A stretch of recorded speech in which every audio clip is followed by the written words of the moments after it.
യോഗ്യതയുണ്ടോ എന്ന് എനിക്കറിയത്തില്ല. എന്നാൽ ചേട്ടൻ ആദ്യം പറഞ്ഞതുപോലെ എനിക്ക് സംസാരിക്കുന്നത് വളരെ കുറവാണ്. എന്നാൽ നമ്മുടെ പ്രസിഡൻ്റ് ഇല്ലാത്തതുകൊണ്ടാണ് എനിക്ക് ഈ ഒരു അവസരം കിട്ടിയത്. പ്രസിഡൻ്റാണ് പൊതുവെ വേദി പങ്കിടുന്നത്.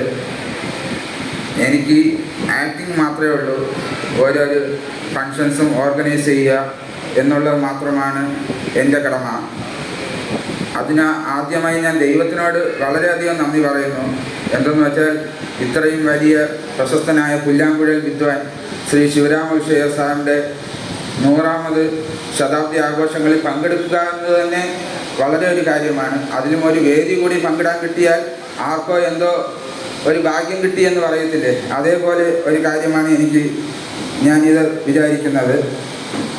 രണ്ടാമതായി, ഈ വേദിയിലും സദസ്സിലും ഇരിക്കുന്ന പ്രശസ്ത സംഗീത ആസ്വാദകർക്കും ചാല ഗ്രാമ നിവാസികൾക്കും മറ്റു അതിഥികൾക്കും എൻ്റെ വിനീതമായ നമസ്കാരം. ഈ വേദി എന്ന് പറയുന്നത് ഒരുപാട് സംഗീതജ്ഞന്മാർ വന്ന് പാടിയിട്ടുള്ള ഒരു വേദിയാണ്. ഈ വേദി ആദ്യമായി ഞങ്ങൾ ഈ 2014 ഈ വലിയൊരു ഭജനമഠമായി തീർന്നത്. അതിലൊരു പ്രധാന പങ്ക് നമ്മുടെ ശിവരാമകൃഷ്ണയ്യർ സാറിൻ്റെ ഫാമിലിക്കുമുണ്ട്. എന്തെന്ന് വെച്ചാൽ, നിങ്ങൾക്ക് ഈ കെട്ടിടത്തിൻ്റെ മുകളിൽ കയറി നോക്കാം. ആദ്യമായി ഇതിന് സംഭാവന നൽകിയത് ശിവരാമകൃഷ്ണയ്യർ സാറിൻ്റെ ഫാമിലിയാണ്.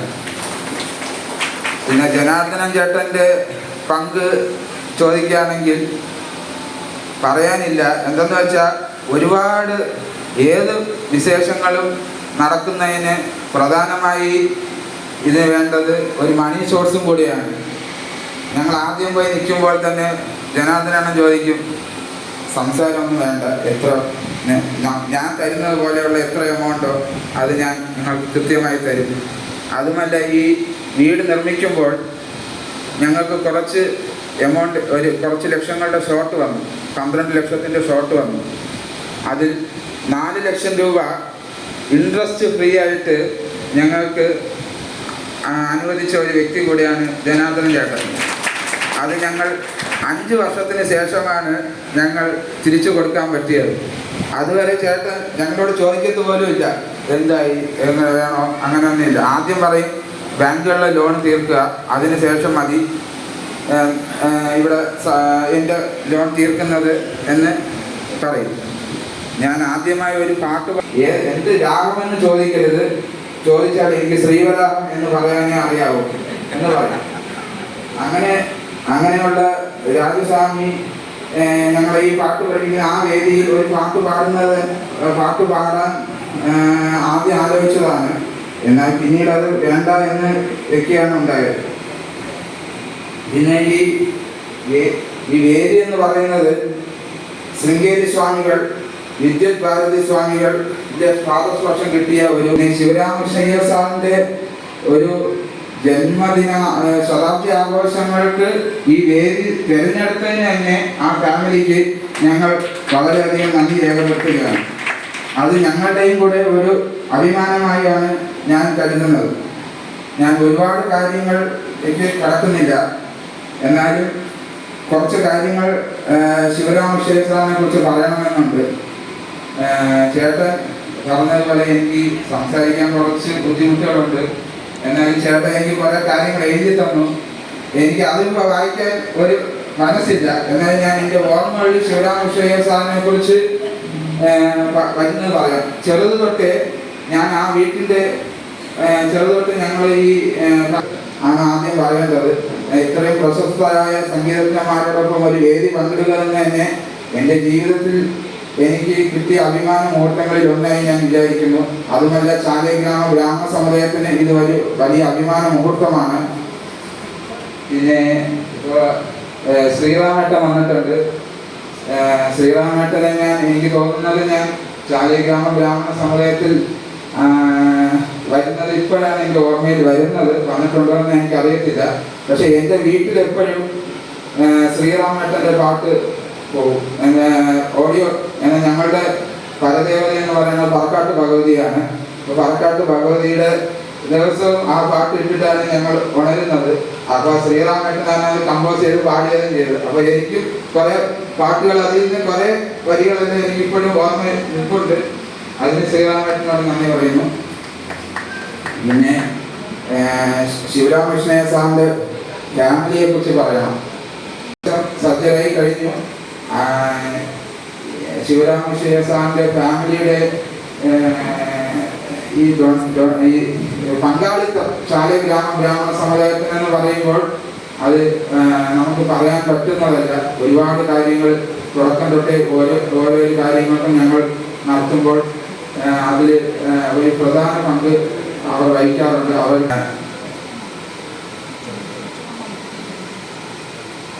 ശിവരാമകൃഷ്ണ സാറിൻ്റെ പത്നി മാമിയെ കുറിച്ച് പറയുകയാണെങ്കിൽ, മാമി ഇപ്പോഴും ഞങ്ങൾ നടക്കുന്ന മാമി ഇപ്പോഴും ആക്റ്റീവാണ്. മാമി ആയിരിക്കും ഞങ്ങൾ പോകുമ്പോൾ പലപ്പോഴും ഞങ്ങളെ സ്വീകരിക്കുന്നത് വീട്ടിൻ്റെ അകത്ത്. മാമിക്ക് CGDSൻ്റെ പേരിൽ വിനീതമായ നമസ്കാരം അറിയിക്കുന്നു. ലക്ഷ്മണമാമയെ വിട്ടുപോയതല്ല, ലക്ഷ്മണമാമ പുറത്തുള്ള ആളല്ല, ഈ മനസ്സിലുള്ള ഒരു വ്യക്തിയാണ്. എന്നാൽ ഞങ്ങൾ സഹസ്രനാമം പഠിക്കുന്നത് തൊട്ടുള്ള എല്ലാ കാര്യങ്ങൾക്കും ലക്ഷ്മണമാമയാണ് ഇതിനെല്ലാം നേതൃത്വം വഹിക്കുന്നത്. കൊച്ചു കുട്ടികൾ സമ്പ്രദായ ഭജന എന്ന് പറഞ്ഞാൽ ഞങ്ങൾക്ക് ആദ്യം ഓർമ്മ വരുന്നത് ലക്ഷ്മണമാമയാണ്. നമ്മൾ ഒരുപാട് ഭജന ആർട്ടിസ്റ്റ് എല്ലാം ഉണ്ടാവും, എന്നാലും വലിയ ശാലയ്ക്ക് ലക്ഷ്മണമാമയാണ് അതിൻ്റെ പ്രധാനം. പിന്നെ ജനാർദ്ദന ചേട്ടനോട് ഒരിക്കൽ കൂടി ഞാൻ സമുദായത്തിൻ്റെ പേരിൽ ഈ ഗ്രാമനിവാസികളുടെ പേരിലും നന്ദി അറിയിക്കുകയാണ്. ആരെങ്കിലും വിട്ടുപോയിട്ടുണ്ടെങ്കിലോ പിന്നെ എന്തെങ്കിലും അപരാധം എന്തെങ്കിലും പറഞ്ഞിട്ടുണ്ടെങ്കിലോ എന്നോട് ക്ഷമിക്കുക. സെക്രട്ടറി അല്ല, പ്രസിഡന്റാണ് പൊതുവെ വേദി പങ്കിടുന്നത്. ഞാൻ ആദ്യമേ പറഞ്ഞതുപോലെ എനിക്ക് ഒരു അവസരം തന്ന ജനാർദ്ദന സാർ, ശിവരാമകൃഷ്ണ സാറിൻ്റെ ഫാമിലി, ജനാർദ്ദന ചേട്ടൻ, ലളിത ചേച്ചി, എല്ലാവർക്കും എൻ്റെ വിനീതമായ നമസ്കാരം പറഞ്ഞുകൊണ്ട് ഞാൻ നിർത്തുന്നു. നന്ദി, നമസ്കാരം. സംഗീതം കൊണ്ട് സാന്ദ്രമായിട്ടുള്ള ഇന്നത്തെ ദിനം ശ്രീ കെ ശിവരാമകൃഷ്ണയ്യർ അവരുടെ ഓർമ്മകൾ പുതുക്കുന്നതിന് വേണ്ടി സദസ്സിലുമായി. ഈ യോഗത്തിന് അധ്യക്ഷത വഹിക്കുന്നത് ശ്രീ കൃഷ്ണമൂർത്തി അവർകളാണ്. ഞങ്ങൾക്ക് എല്ലാവരും സ്വാഗതം ചെയ്തുകൊണ്ട് സംസാരിച്ച ശ്രീ ശ്രീരാമകൃഷ്ണയുടെ മകൻ ശ്രീ ജനാർദ്ദൻ സർ, ഈ വേദിയെ ധന്യമാക്കുന്നതിന് വേണ്ടി ഇവിടെ എത്തിച്ചേർന്നിട്ടുള്ള Shri VL Hariganesh, Shri Neelakantan sir, Shri Kumaran Thampi, Shri A Lakshmana sir, Shri Dharmalayam Krishnan sir, മറ്റു പ്രഗത്ഭരെ. ഇത് ഉദ്ഘാടനം ചെയ്തത് ഭയങ്കരനായിട്ടുള്ള നമ്മുടെ ശ്രീ PR കുമാരവർമ്മ സാർ അവர்களാണ്. കഴിഞ്ഞ ദിവസവും അദ്ദേഹവും എൻ്റെ തന്നെ ഞാൻ മാമനം വിശേഷിപ്പിക്കുന്ന ശ്രീ വെണ്ടക്കുളം ശിവാനന്ദൻ മാമനെല്ലാം ചേർന്നുകൊണ്ട് കഴിഞ്ഞ ദിവസം കേരള സംഗീത നാടക അക്കാദമിയുടെ പ്രസിദ്ധമായിട്ടുള്ള സംസ്ഥാന സർക്കാരിൻ്റെ അവാർഡ് നേടിയ 2 വ്യക്തികൾ ഇരിക്കുന്ന വേദി കൂടിയാണ് ഇത്. ഒന്ന് ഈ പറഞ്ഞ ശ്രീ ഉദ്ഘാടനം നിർവഹിച്ചുകൊണ്ട് നമ്മളോടൊപ്പം സംസാരിച്ച വേദി പങ്കിട്ട ശ്രീ കുമാരവർമ്മ സാറും, അതോടൊപ്പം തന്നെ ഞാൻ നേരത്തെ സൂചിപ്പിച്ച ഞങ്ങളുടെ പ്രിയങ്കരനായിട്ടുള്ള വെലിശാലയുടെ തന്നെ കാരണവരായിട്ടുള്ള ശ്രീ വെണ്ടക്കുളം ശിവാനന്ദമെല്ലാം കഴിഞ്ഞ ദിവസം ധന്യമായ നേതൃത്വരാണ്. അതോടൊപ്പം തന്നെ നമ്മുടെ ഹാബിറ്റാറ്റിൻ്റെ ശങ്കർ സാർ വഴിപോട്ടെ ഞങ്ങളെല്ലാം സഹയാത്രികരാണ്. അങ്ങനെ അറിഞ്ഞും അറിയപ്പെടാത്ത നിരവധി പേര് ഇരിക്കുന്ന വേദി ധന്യമാവട്ടെ എന്ന് ആശംസിക്കുന്നു. ഇത്തരത്തിലുള്ള ഓർമ്മകൾ പുതുക്കുന്ന ദിനം ഭാവി തലമുറ കുട്ടികൾക്ക് സംഗീതത്തിലോട്ട് കടന്നു വരാനുള്ള ഒരു വേദിയായിട്ടാണ് ഞാൻ കാണുന്നത്. നമ്മൾ ഉദ്ഘാടകൻ അത് സൂചിപ്പിക്കുകയും ചെയ്തു. ഇത്തരത്തിലുള്ള നല്ല മുഹൂർത്തങ്ങൾ നമ്മുടെ കുട്ടികൾക്ക് വരും തലമുറയ്ക്ക് എത്രമാത്രം പ്രയോജനപ്പെടുത്താം എന്നുള്ളതാണ് നാം ചിന്തിക്കേണ്ടത്. സംഗീതത്തിൽ വരും തലമുറയ്ക്ക് എത്രമാത്രം പങ്കുണ്ട് എന്നും നമ്മൾ ഉദ്ഘാടകർ പറയുകയുണ്ടായി. ആർക്കും സമയം കിട്ടാതെ സമയക്കുറവുള്ള ലോകത്തിലേക്ക് ഓടിക്കൊണ്ടിരിക്കുക നാം എല്ലാവരും.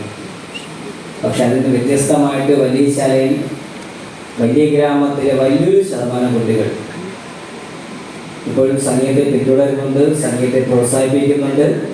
അത് വലിയൊരു അനുഗ്രഹം തന്നെയാണ്. നമ്മുടെ പ്രിയകരായിട്ടുള്ള നമ്മുടെ അനൗൺസറായി നിൽക്കുന്ന ഗൗരിയുടെ നേതൃത്വത്തിലുള്ള വലിയൊരു ഗൗരിയും നമ്മുടെ ശ്രേയാകൃഷ്ണൻ, നമ്മുടെ ചിന്നച്ചാല ഗ്രാമത്തിലെ ശ്രേയാകൃഷ്ണനൊക്കെ അടക്കം വരുന്ന ധാരാളം കുട്ടികൾ അവരുടെ മക്കളെ അടക്കം ഗൗരിയുടെ മകനടക്കം പല വേദിയിലും പങ്കിടുന്ന ഞാൻ കണ്ടിട്ടുണ്ട്. അതൊക്കെ നല്ല കാര്യം തന്നെ. അത് ഭാവി തന്നെ എല്ലാ കുട്ടികൾക്കും ജാതിമത വ്യത്യാസങ്ങളില്ലാതെ സംഗീതം എല്ലാ തലമുറകൾക്കും പകർന്നു നൽകുമ്പോഴാണ് സംഗീതം ധന്യമാകുന്നത്. അങ്ങനെ ഉണ്ടാവട്ടെ എന്ന് മാത്രം പറഞ്ഞുകൊണ്ടും ഈ വേദി എന്നെ ക്ഷണിച്ച ഇവിടുത്തെ പ്രിയങ്കരായിട്ടുള്ള ഈ കുടുംബാംഗത്തിൻ്റെ അദ്ദേഹത്തിൻ്റെ കുടുംബാംഗങ്ങൾ എല്ലാവർക്കും, അമ്മയ്ക്കും എല്ലാവർക്കും എല്ലാ ഐശ്വര്യങ്ങളും മക്കൾക്കും എല്ലാവർക്കും നല്ല ഐശ്വര്യം ഉണ്ടാവട്ടെ എന്ന് മാത്രം പറഞ്ഞുകൊണ്ട് ഒരിക്കൽ കൂടി ആശംസ അറിയിച്ചുകൊണ്ട് ഞാൻ വാക്കുകൾ ചുരുക്കുകയാണ്. നന്ദി, നമസ്കാരം. വളരെ ചേർന്ന് നിൽക്കുന്ന, വളരെ കാലമായി ചേർന്ന് നിൽക്കുന്ന ഒരു വ്യക്തി എന്ന നിലയിലാണ് ഇന്നത്തെ യോഗത്തിൽ പങ്കെടുക്കുന്നതിന് എനിക്ക് സന്തോഷമായിട്ടുള്ളത്. എല്ലാവർക്കും സമയക്കുറവാണല്ലോ. അത് പ്രത്യേകിച്ച് ഒരവധി ദിവസം, ആഴ്ചയിൽ ഒരു ദിവസം വീണ് കിട്ടുന്ന ഒരു ഞായറാഴ്ച രാവിലെ അത് 10 മുതൽ 12 വരെ നമുക്ക് ബഹുമാന്യനായ ശിവരാമകൃഷ്ണൻ സാറിനെ കുറിച്ച് ഓർക്കാനും കണ്ണൻ സംഘടിപ്പിച്ചിരിക്കുന്ന ഈ സതുദ്യമത്തിൽ പങ്കുചേരാനുമായിട്ട് ഇത്രയും പേര് വലിയ കണ്ണനും രാധയും ഒക്കെ എനിക്ക് എൻ്റെ സഹോദരങ്ങളെ പോലെയാണ്. ഞങ്ങൾ മോഡൽ സ്കൂളിൽ അടുത്തടുത്ത ബാച്ചുകളിൽ പഠിച്ചു. ചങ്കത്തി ഉൾപ്പെടെയുള്ള നിരവധി ഈ പറഞ്ഞ പോലെ വലിയ ശാലയിലെ പ്രമുഖർ ഒരുപാട് പേരുണ്ടായിരുന്നു എന്ന് പറഞ്ഞ പോലെ അന്ന് മോഡൽ സ്കൂളിലും പ്രമുഖർ ഒരുപാട് പേരുണ്ടായിരുന്നു. ഇപ്പോഴും ഉണ്ടായിരിക്കാം, ഞങ്ങൾക്ക് അറിഞ്ഞുകൂടാ. ഞങ്ങളെ പഠിപ്പിച്ച അധ്യാപകർ ഒരുപാട് പേര് ഈ ഗ്രാമത്തിലുണ്ടായിരുന്നു. സംഗീത അധ്യാപകർ ഒരുപാട് പേരുണ്ടായിരുന്ന ഗ്രാമത്തിൽ അന്നത്തെ സംഗീത വിദ്യാർത്ഥികൾ ഇതുവഴി നടന്നു പോകാൻ തന്നെ പ്രയാസമായിരുന്നു. ചില പേരുകളൊക്കെ കുമാരഗോവർമ്മ സാർ പറഞ്ഞു, ചാലക്കുടി സാറ്, വെച്ചൂർ സാറ്, ശിവരാമകൃഷ്ണ, വീണ വെങ്കിട്ടരാമൻ സാർ വളരെ കാലം ഇവിടെ താമസിച്ചിട്ടുണ്ടായിരുന്നു. പാഠശാല പൊന്നമ്മ ടീച്ചർ. അതുപോലെ ഞങ്ങളുടെ വീടിൻ്റെ തൊട്ടടുത്ത് ആൾ ഇന്ത്യ റേഡിയോയിൽ ജോലിയുള്ള SM രാമസ്വാമി എന്നൊരു പിലാമ്പുഴ എഴുതുവാനുണ്ടായിരുന്നു. രാവിച്ചേട്ടനറിയാം. രാവിച്ചേട്ടൻ്റെ വീടിൻ്റെ തൊട്ടടുത്താണ് ദൊരൈസ്വാമി സാറ് വെച്ചിരുന്നു. ബേബി വന്നിട്ടുണ്ട്. ദൊരൈസ്വാമി സാറ്, ബേബിയുടെ അച്ഛൻ, അവരുടെ ചിറ്റപ്പൻ നെല്ലയപ്പൻ സാറ്. അതുകൊണ്ട് ഈ സംഗീത വിദ്യാർത്ഥികൾ ഇതുവഴി നടന്നു പോകാൻ പേടിയായതുകൊണ്ട് പോലെയായിരുന്നു. ഞങ്ങൾക്ക് മോഡൽ സ്കൂൾ വിദ്യാർത്ഥികൾക്കും കുറച്ചൊക്കെ പേടിയായിരുന്നു ഇതുവഴി. രാമസുബ്രഹ്മണ്യം സാറിൻ്റെ തൊട്ടടുത്ത ഒരു വീട്ടിലും എൻ്റെ ചിറ്റപ്പൻ്റെ വീടിൻ്റെ എതിർ വയസ്സുള്ള വീട്ടിലും വളരെ കാലം താമസിച്ചു. അത് കഴിഞ്ഞ് ഇങ്ങോട്ട് വരുമ്പോൾ ബാലകൃഷ്ണൻ സാറ്. അപ്പോൾ ഇവരൊക്കെ ഈ വാർക്കൽ ഇങ്ങനെ നിൽക്കും. അതുകൊണ്ട് ശങ്കരനൊക്കെ അറിയാം. ഞങ്ങൾ ഇതുവഴി പോകുമ്പോൾ ഞങ്ങൾ പിന്നെ ഗ്രാമത്തിലുള്ളവരായതുകൊണ്ട് കുറച്ച് സ്വാതന്ത്ര്യത്തോട് കൂടി ഇതൊക്കെ നടക്കും. ഈ പുറത്തുനിന്നുള്ള കുട്ടികൾ വന്നു കഴിഞ്ഞാൽ മിക്കവാറും ഇങ്ങോട്ട് കടക്കാതെ അതുവഴി അങ്ങോട്ട് പോകുന്നതാണ് പതിവ്. സാറിനെ പേടിച്ചിട്ടൊന്നുമില്ല, അവർ ഞങ്ങളൊന്നും ചെയ്തിട്ടൊന്നുമില്ല. എന്നാലും ആ ഒരു ഭയഭക്തി, ബഹുമാനം, ഒരു ആദരവ് എന്ന് പറയുന്നില്ല. അതുകൊണ്ടാണ് അവർ വന്നിട്ട് നിൽക്കുന്ന എന്തെങ്കിലും ചെറിയ ഞങ്ങളവരെ പുറയോടാം ഒരു കടയിൽ നിന്ന് വാങ്ങിക്കുക എന്നൊക്കെ പറയാം. എപ്പോഴൊക്കെ സന്തോഷപൂർവ്വം ചെയ്തുകൊണ്ടിരുന്ന കാര്യമാണ്. ശിവരാമകൃഷ്ണൻ സാറിൻ്റെ കാര്യത്തിലേക്കാണ് നമ്മൾ വരേണ്ടത്. സംഗീതത്തിനും അങ്ങനെ ഒരു സമന്വയം അദ്ദേഹത്തിനുണ്ടായിരുന്നു. സംഗീതത്തിൻ്റെ വിവിധ ശാഖകളിൽ അദ്ദേഹമായിരുന്നു ശിവരാമകൃഷ്ണൻ സാർ. അപ്പോൾ ഈ സംഗീതത്തിലുള്ള ആ ഒരു ഇത് അദ്ദേഹം സമൂഹ ജീവിതത്തിലും അദ്ദേഹം വളർത്തിയിരുന്നു. ആരോടും ഒരു വലിപ്പ ചെറുപ്പമൊന്നുമില്ല. നന്നായി ചെറുതായിട്ട് പാടുന്ന ഒരു കുട്ടിയാണെന്ന് പറഞ്ഞാൽ തന്നെ ഇരുത്തി ഒരു കീർത്തനം പാടിക്കും, അഭിനന്ദിക്കുകയും ചെയ്യും. ശ്രീമാൻ നമ്പി സാറിനും എനിക്കും ഒക്കെ ഉള്ള സന്തോഷം ഞങ്ങളുടെയൊക്കെ ഒരു ശ്രമഫലമായിട്ട് അദ്ദേഹത്തിൻ്റെ വീട്ടിൽ വെച്ചു അദ്ദേഹത്തിന് ഒരു ആദരവ് കൊടുക്കാനുണ്ടായി. ഒരുപക്ഷെ അദ്ദേഹം പങ്കെടുത്ത അവസാനത്തെ പൊതുചടങ്ങും അന്നായിരിക്കും. ഞങ്ങളുടെ കുട്ടികളൊക്കെ ഉൾപ്പെടെ ഒരുപാട് പേര് ആ ചടങ്ങിൽ പങ്കെടുത്തു. പാട്ടുപാടി 3 മണിക്കൂറോളം നീണ്ടു നിന്ന ആ ചടങ്ങിൽ മാമാവും മാമിയും ഒരുപാട് നേരം പങ്കെടുത്തു. അന്നെടുത്ത ഫോട്ടോയാണ് കാണുന്നത്. ആൾ അണിയിച്ചിരിക്കുന്ന ആ ഫോട്ടോ ആ ഫംഗ്ഷൻ എടുത്ത ഫോട്ടോയാണ്. അതുപോലെ ഒരുപാട് എനിക്ക് എപ്പോഴും സ്വാതന്ത്ര്യമായിട്ട് കയറി ചെല്ലാവുന്ന വീടായിരുന്നു. ഞാൻ ഒരു കണ്ണൻ, അവനും ഒരു കണ്ണൻ, അവൻ്റെ ചേട്ടൻ കുടമാളൂർ ജനാർദ്ദനും ഒരു കണ്ണൻ. അങ്ങനെ ഞങ്ങൾ 3 കണ്ണന്മാരും തമ്മിൽ നല്ലൊരു സഹോദര സ്നേഹം അന്നുമുണ്ട്, ഇന്നുമുണ്ട്. അതുപോലെ നല്ല ത്യാഗരായ സ്വാമികളുടെ കീർത്തനത്തിനെ കുറിച്ച് അവഗാഹമായ ജ്ഞാനമായിരുന്നു. അദ്ദേഹത്തിന്. എപ്പോൾ ചെന്നാലും നേരത്തെ ആരോ പറഞ്ഞതുപോലെ ഒരു മുറിക്കുഞ്ഞാവാനും ചെയ്യാറുണ്ടായിരുന്നു കുറച്ച് കൂടുതൽ അടുപ്പം എനിക്ക് തോന്നിയിരുന്നു. അത് കഴിഞ്ഞാൽ ചെമ്മൻകുടി ശ്രീനിവാസിക അരിയക്കുഞ്ഞാമ എപ്പോഴും സംഭാഷണത്തിൽ പറയും, അയ്യങ്കാർ പാത്രത്തെ നമ്മുടെ സംഗതി അത് അപ്പടി വന്നു വീഴും. അങ്ങനെ അയ്യർവാൾ പാത്രത്തെ അയ്യർവാൾ എന്ന് പറഞ്ഞാൽ ചെമ്മൻകുടി, അയ്യർവാൾ പാത്രത്തെ അതിലെ മനുഷ്യ മാറ്റം വരുന്നത്. മധുരമണിയുടെ സംഗീതം എപ്പോഴും വലിയ ഇഷ്ടമാണ്. അന്നത്തെ കാലത്തെ ഒരുപാട് സംഗീതജ്ഞരുമായിട്ട് ഗാഠമായിട്ടുള്ള ബന്ധമായിരുന്നു. ടി.എൻ. കൃഷ്ണൻ സാറുമായിട്ടൊക്കെ വലിയ സ്നേഹബന്ധമാണ്. നവരാത്രി മണ്ഡപത്തിലൊക്കെ വരുമ്പോൾ അവർ പരസ്പരം ഒരുപാട് നേരം വളരെ സന്തോഷത്തോടുകൂടി സംസാരിക്കാറുണ്ടായിരുന്നു. കാരണം അദ്ദേഹം വൈക്കത്തായിരുന്നപ്പോൾ പറയും, ബോട്ട് കയറി ആലപ്പുഴയിലൊക്കെ പോയിട്ടാണ് അന്നത്തെ കച്ചേരികളൊക്കെ കേൾക്കാൻ പോയിരുന്നത്. അത്ര സന്തോഷമായിരുന്നു കച്ചേരി കേൾക്കുന്നത്. തിരുവനന്തപുരത്തായിരുന്നപ്പോഴും എല്ലാ സ്ഥലത്തും കച്ചേരി ഉണ്ടെങ്കിൽ അവിടെ ശിവരാമകൃഷ്ണൻ സാർ ഉണ്ടായിരിക്കും.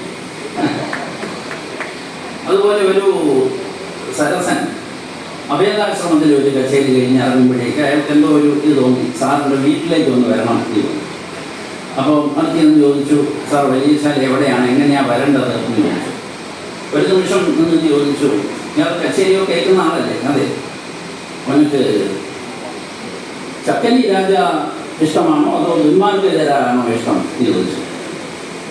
സാർ എന്താണ്? അല്ല, എൻ്റെ വീട്ടിലേക്ക് വരാൻ 2 മാർഗമുണ്ട്. ചക്കനി രാജയാണെങ്കിൽ ഒരു രാജമാർഗം, നീ ഇങ്ങനെ ഈ ഫ്ലൈ ഓവർ വഴി വന്നിട്ട് ഗണപതി അമ്പലത്തിൻ്റെ വന്നിട്ട് നല്ല റോഡ്, അതിലെ നേരെ ഇനി വരാം, അത് രാജമാർഗം.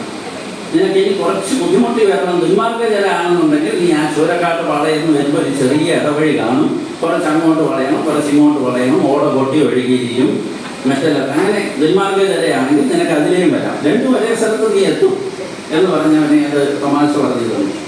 ഒരിക്കൽ ഞാനൊരു കച്ചേരിക്കോ പ്രോഗ്രാമിനോ മറ്റോ ക്ഷണിച്ചോ പറഞ്ഞു. അത് കഴിഞ്ഞിട്ട് മാമ கொஞ்சം കഷ്ടമാച്ചോ എന്ന് ചോദിച്ചു. എടാ ഇഷ്ടം എൻ്റെ വാക്കുകൾ അവസാനിപ്പിക്കുന്നു. എല്ലാവർക്കും എന്നെ കേട്ടുകൊണ്ടിരിക്കുന്ന എല്ലാവർക്കും നന്ദി, നമസ്കാരം. ചെമ്പൈ ട്രസ്റ്റ് 1994 രൂപീകൃതമായ സംഗീത സഭയാണ്. അന്നു മുതൽ ഞങ്ങളുടെ കാരണവന്മാരായിരുന്ന ഗോപാലരാമൻ സാറ്, മാമജേശ്വരൻ തുടങ്ങിയവരുമായിട്ടൊക്കെ നല്ല ബന്ധമായിരുന്നു അദ്ദേഹത്തിന്. അന്നു മുതൽ അദ്ദേഹം മരിക്കുന്നത് വരെ ചെമ്പൈ ട്രസ്റ്റുമായി ഊഷ്മളമായ ഒരു ബന്ധമുണ്ടായിരുന്നു. ചെമ്പൈ ട്രസ്റ്റിന് വേണ്ടിയിട്ട് ഈ ഉദ്യമത്തിന് എല്ലാ ആശംസകളും നേർന്നുകൊള്ളട്ടെ. നമസ്കാരം. കഥയല്ലോ നമ്മുടെ കാര്യമില്ലല്ലോ, നമുക്ക് എല്ലാവരും വന്നു ചേർന്ന് തുടങ്ങാനൊക്കെ താമസമുണ്ടാവും. പക്ഷേ ഏറെക്കുറെ ആ സമയം ബാധിച്ചില്ലെങ്കിൽ ശ്രീരാമകൃഷ്ണ സ്വാമിയുടെ ആത്മാവ് എന്നെ വഴക്ക് പറയും. എന്താ കാര്യം എന്ന് പറഞ്ഞാൽ, ഇവിടെ മുരളീനാഥം ഇതുവരെ കേട്ടില്ല. അദ്ദേഹം കേൾക്കുന്ന സംഗീതമാണ്, അദ്ദേഹത്തിന് സംഗീതം കേട്ടുകൊണ്ടിരിക്കുന്നത്. അപ്പോൾ അദ്ദേഹത്തിൻ്റെ ഇഷ്ടവാദ്യത്തിൻ്റെ നാദം ഇതുവരെ ഇവിടെ എന്താണ് വരാത്തതെന്ന് ചിലപ്പോൾ എന്നോട് ചോദിച്ചെന്നിരിക്കും. അതുകൊണ്ട് ഞാൻ ആ ഭാഗത്തേക്ക് കിടക്കുന്നില്ല. എനിക്ക് ഏറ്റവും സന്തോഷമുള്ള ഒരു കാര്യം, ഞങ്ങളിതിൻ്റെ ആലോചന നടക്കുമ്പം 2 ഇവിടെ മുഴുവൻ ഫ്ലൂട്ട് കൊണ്ട് ഇങ്ങനെ, അതാണ് ഞങ്ങൾ ആശിച്ചത്. അത് മുരളീരവം എന്ന പേരിൽ ഒരു ബ്യൂക്ക്ലെറ്റിനെ നമ്മൾ ഇറക്കുന്നുണ്ട്. പക്ഷെ ആരൊക്കെ വേണമെന്ന് ആലോചിച്ചപ്പോൾ ഞാൻ വെറുതെ ചോദിച്ചതാണ്. അദ്ദേഹത്തിൻ്റെ ഒരു ശിഷ്യനുണ്ടല്ലോ, അറിയാമല്ലോ, ഫാമിലി പറഞ്ഞു അദ്ദേഹം ഇപ്പോഴും മലേഷ്യയിലാണല്ലോ.